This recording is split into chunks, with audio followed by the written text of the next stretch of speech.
Hello everyone, welcome to news daddy and I am your friend Chetan Singh Chauhan. Sony SAB TV का एक popular TV show जिसका नाम है वागले की दुनिया, इस शो के 3 साल पूरे हुए हैं। इस मौके पर वागले की दुनिया के राजेश वागले यानी कि सुमित राघवन से हम कुछ खट्टी मीठी बातें करेंगे। तो आइए चलते हैं सुमित राघवन के साथ। 3 साल हुए जी। 3 ऐसी कौन सी बात है जो आप इस दौरान आप सीखे हैं वागले की दुनिया? मेरे ख्याल से काफ़ी सारी बातें हैं। 3 सबसे ज़रूरी बातें ये है कि ज़िंदगी का कोई भरोसा नहीं है। क्योंकि ब्रेस्ट कैंसर वाला जो हमने एपिसोड किया, पूरा जो 6-7 एपिसोड की स्टोरी की, उसमें ऐसा लगा कि बॉस एन्जॉय लाइफ, आपके परिवार से प्रेम कीजिए, ये लोग आपको वापस नहीं मिलने वाले हैं।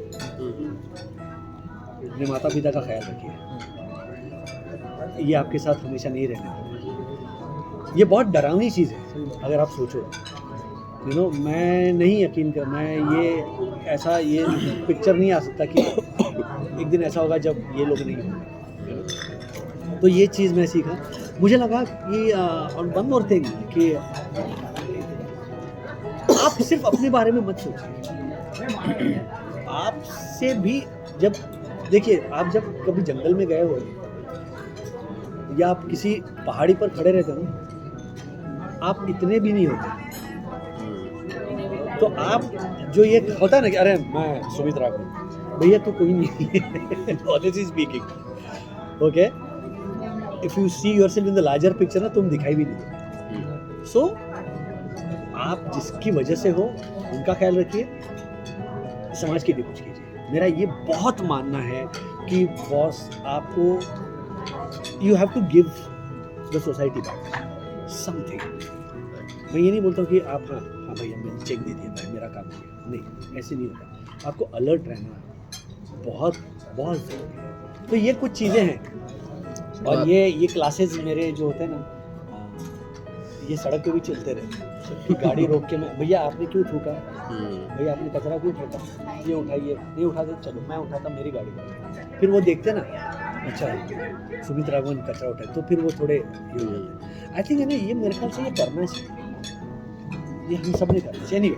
तो ये ऐसी कुछ चीज़ें। 3 साल हो गए वागले की दुनिया को। शुरुआत जब की थी वागले की दुनिया, तब ये आपको नैरेट किया गया था कि आपके जो एपिसोड रहेंगे वो 2-3 एपिसोड में पूरी स्टोरी खत्म हो जाएगी, फिर से। यस। तो ये जो स्टोरी स्पैन जो इतना छोटा है एक सीरियल की, जी, जो अभी जो भी सीरियल का जो ट्रेंड है कि एक पहले एक चला तो फिर चलते रहते, शादी 8-8 महीने चलती। हाँ, एक सीरियल में अडेप्ट करना स्टोरी इतना फ्रीक्वेंट, वो कितना इजी और नहीं, पहले मुझे यही लगा कि अरे भैया ऐसे कैसे होगा यार। एग्जैक्टली। क्योंकि टेलीविजन ऑडियंस इसी तरह भी तैयार हो गई है ना कि अभी किसकी, दिव्या की चल रही है शादी, दिव्या की शादी चल रही है, दिव्या प्रेग्नेंट हो ही रही है अभी वैसा। तो मैंने जेडी से वही पूछा कि जेडी हम ऑडियंस का अटेंशन कैसे ये कर पाएगी। तो जेडी ने बोला कि भैया ये चैलेंज है। तो मैंने कहा ठीक है, करते हैं। और वो चैलेंज वर्क कर, क्योंकि ना लोगों को फिर देखना होता है, अरे ये आज कौन सी स्टोरी है, हाँ, फिर कल मिस हो गया, अरे मिस हो गया, क्या हुआ था, उस स्टोरी का एंड क्या हुआ। जब आप लीनियर जाते हो ना, तो फिर भी आप 20 के एपिसोड मिस भी करोगे तो भी आपको फर्क नहीं पड़ेगा। सर आज के दिन में OTT है, हाँ, बहुत सारे प्लेटफॉर्म है जहाँ पे बहुत ढेर सारा कंटेंट है, उसके बावजूद वागले की दुनिया सफल है। उसके पीछे का क्या है? मैं वही बोल रहा हूँ कि ये जो है ना नाम वागले की दुनिया, टेलीविजन ऑडियंस के लिए ये कुछ ऐसे टाइटल हैं जो आपको टेलीविज़न ऑन करने पर मजबूर कर दें। 1988 में जब आया था ये शो, मतलब जब हमने वागले की दुनिया 2021 में जब लॉन्च किया, तब इतने लोगों ने मुझसे पूछा कि ये वही है, ये वही है। मैंने कहा हाँ ये वही है। तो यही गुडविल है इस शो की। एंड प्लस फिर ये जो 2 चेहरे आपको दिखते हैं, अंजन जी और भारती जी, ये बहुत पुराने लोग हैं, मैंने इनकी वजह से वागले की दुनिया है। तो और एंड RK लक्ष्मण, तो ये सारी चीज़ें हैं, गुडविल बहुत ज़रूरी होती है। अभी सर कौन सा इश्यू आप अभी उठाना चाहते हो कि ये इश्यू अभी मुझे करना है सुसाइड अभी फ़िलहाल कुछ स्टोरीज चल रही हैं। अभी पिताजी के हार्ट अटैक का एक इशू चल रहा है एंड फिर हम लोग उस पर आ रहे हैं कि मेडिकल इंडस्ट्री पे हम थोड़ा आने वाले हैं, तो ऐसे कुछ इश्यूज हम लोग टैकल कर रहे हैं। उसमें आपने जी। बहुत काम किया है जी। फिल्म में वगैरह, तो आप जी। अभी नाटक कर रहे हैं कि नाटक करना है क्योंकि या miss कर रहे हैं? बहुत मिस कर रहा हूँ। 2019 में मैं 2 प्लेस कर रहा था, एक हैमलेट कर रहा था और एक नॉक नॉक सेलिब्रिटी कर रहा था। 2020 से लॉकडाउन चालू हो गया तो फिर थिएटर बंद हो गया। 2021 से वागड़े की दुनिया शुरू हो गया, तो फिर इसमें 25-26 दिन जाते हैं महीने के। तो लेकिन थिएटर करना तो है, करूँगा ज़रूर क्योंकि वहीं से आया हूँ मैं। थिएटर सर, के साथ जैसे- आपने वॉइस मैंने वॉइसिंग भी बहुत किया है क्योंकि एक ज़माना था जब मेरे पास पैसे नहीं थे अच्छा। और क्या करूँ भैया, कोई काम भी नहीं दे रहा था, एक्टिंग का कुछ आ नहीं रहा था। तो फिर किसी ने कहा कि भैया वॉइस करोगे? मुझे वॉइस करूँगा मतलब क्या होता है, कुछ ऐसे आवाज़ निकालोगे? मैंने कहा हाँ चल निकालता हूँ, चिड़िया बंदर के। तो फिर उसके पैसे मिलने लगे। मैंने कहा अरे यार ये अच्छा है। सर क्या वागले process की रहा? दुनिया में आप हाँ एक मिनट, इनका जॉब देता हूँ पहले। ठीक, ठीक, हाँ हाँ, प्रोसेस कुछ नहीं है। प्रोसेस एक आप जो जितनी भी इंग्लिश फिल्में हैं वो हम हिंदी में डब करते हैं, या एनिमेशन कैरेक्टर्स जो थे, कार्टून कैरेक्टर्स तो डब करते थे। आज भी ये बहुत अलग इंडस्ट्री है। राइट। एक मतलब सचिन तेंदुलकर की ऐड हो तो सचिन तेंदुलकर डब नहीं करता, वो चेतन शशिधर करता है या निनाद कामत आके डब करता है। तो ये एक अलग इंडस्ट्री है। लेकिन मैंने छोड़ दिया अभी वो, क्योंकि क्या हो गया, मुझे मेरे वॉइस पे उसका परिणाम होने लगा, क्योंकि बार बार अलग अलग आवाज़ें निकालने के बाद ना गला मेरा सूखने लग गया। ओरिजिनल। हाँ सर आप वागले की दुनिया 3 साल से कर रहे हैं, जी। जैसे अभी आपने बताया कि 20-22 दिन कंटिन्यूस जी जी शूटिंग जी रहता है। जी तो you are already mentally Rajesh Wagle. जी। तो उस कैरेक्टर से अपने ओरिजिनल कैरेक्टर में आने में आपको क्या मशक्क़त करनी पड़ती है? मशक्क़त या- नहीं करनी पड़ती, क्योंकि क्या हो गया ना वैसा, अभी इतने सालों से, अभी मेरा 37th ईयर है एक्टिंग का। मुझे पता है कि हाँ भैया ये हो गया, चलो मैं अभी सुमित राघवन, पैकअप के बाद मेकअप निकाला सुमित राघवन, नेक्स्ट डे आ गया तो मैं अभी राजेश वाला। तो मेरे ख्याल से ये switch on switch off method बहुत ज़रूरी है टेलीविज़न के लिए। फिल्मों के लिए मैं समझ सकता हूँ कि फिल्मों के लिए आपने गेटअप कर लिया है, दाढ़ी बढ़ा दी है, तो आप उस जोन में जाते हैं क्योंकि आप एक ही प्रोजेक्ट कर रहे हैं।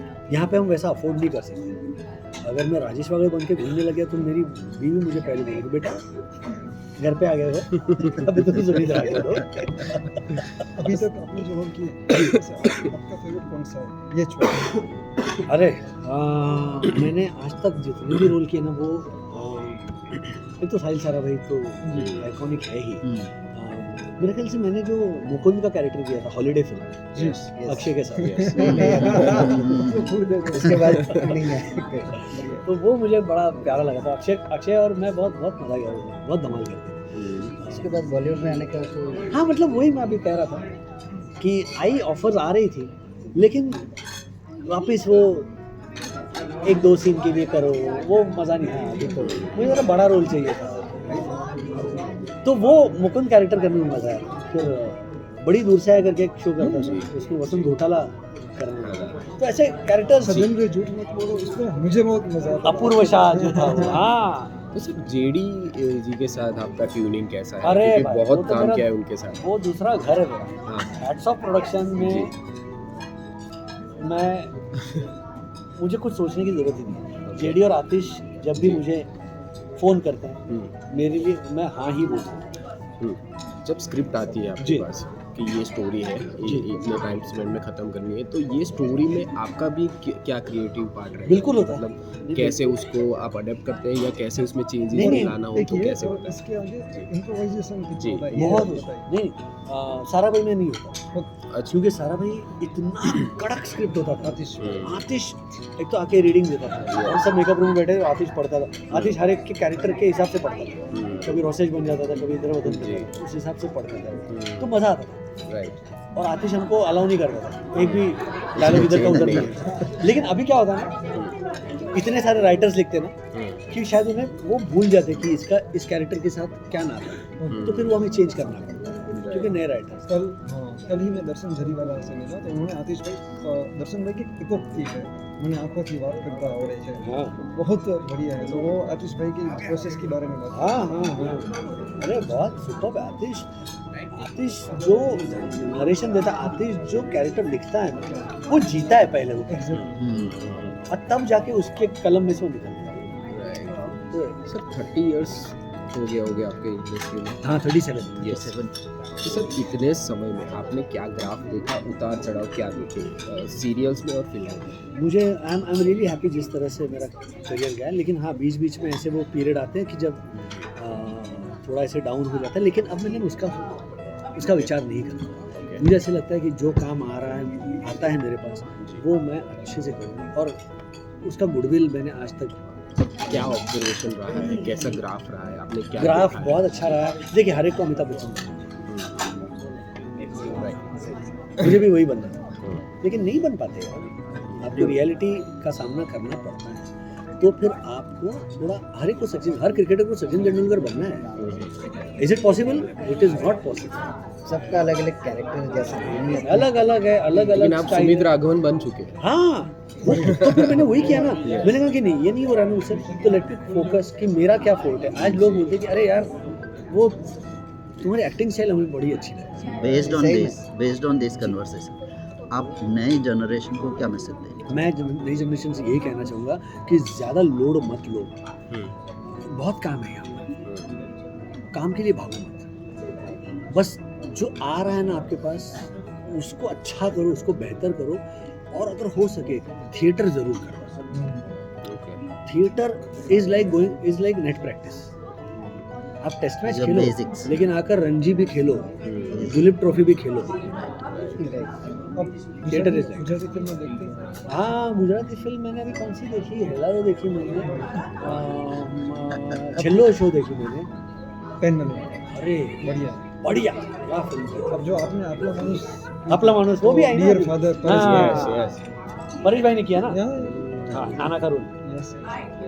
और अभी हमारी चाल जीवी लगी है कि अरे yes. ओले करके मराठी में यस आपके मदर फादर तमिल हाँ मेरे फादर तमिल है, मेरी मदर कन्नड़ है और आप हमें मराठी मैं लगते मराठी हो। हूँ। और हमें ये जेडी सब के मतलब इसकी वजह से हम गुजराती भी लगते हो हमें हाँ क्योंकि गुजरात क्योंकि इर्द गिर्द मेरे हेमंत ठक्कर, विपुल शाह, विपुल अमृतलाल शाह, जेडी मजेठिया, आसित मोदी, दिलीप जोशी, अमित मिस्त्री, ये सारे कभी ऐसा हुआ कि साउथ में आप ऐसा मैंने नहीं कभी कोशिश की। कभी मैं यहाँ पे अच्छा चल तो अभी क्या सोच रहे हैं, वागिले की दुनिया कहाँ तक जाएगा? ये भैया कुछ मैं ऐसा कुछ प्लान मानना नहीं, ऐसा कोई प्लान नहीं होता। आप बस अच्छा काम करते रहो, जब तक ऑडियंस देख रही है। अब तारक देखो 15-16 साल यस तो उसके नहीं, साथ सबके जब टीवी जैसा है ना, फैमिली के साथ बैठ के देख सकते, बाकी कोई ऐसा है ही नहीं। स्टार प्लस जब बंद हो वागले की दुनिया आई थी तो तारक मेहता तो है ही, हाँ तो क्या कंपटीशन क्या लग रहा था? कंपटीशन इसके नहीं है साथ क्योंकि ना दोनों का जॉनर ही अलग है। जी दोनों का जॉनर अलग है, तो बस जा रहे हैं दोनों तारक अच्छे मेहता जा रहे हैं। खत्म होने के बाद वागले की दुनिया आता था, हाँ आता है। वो है ना, वो इम्पोर्टेंट है कि उसका दोनों थोड़ा yes. ऑडियंस हमें भी मिलता है। Yes. Tarak is a big show, कुछ भी हो तारक की टीआरपी सब टीवी पर सिंगिंग मिस करते सिंगिंग मिस करता हूँ, लेकिन मैं सिंगिंग मेरे मेकअप रूम में हारमोनियम होता है, अच्छा तो मैं गाते रहता हूँ मेकअप रूम में, मैं शो में भी गाते रहता हूँ। हाँ और उन लोगों का जब भी मन करता है ये लोग मेरे मेकअप रूम में आ जाते हैं, बोलते कि सुमित आज कुछ गाना तो आज हमारे लिए गुजरात के लिए गुजरात के लिए गाना गाए आज हमारे लिए कुछ अरे बाबा। क्या गाना गाया भैया? तो सोचो गाना आप गाओ क्या रे।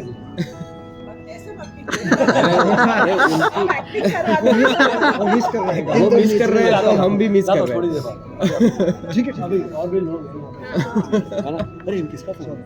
ठीक nice meeting Thank you. Guys. If you have liked this video, then please like, share and subscribe to our channel.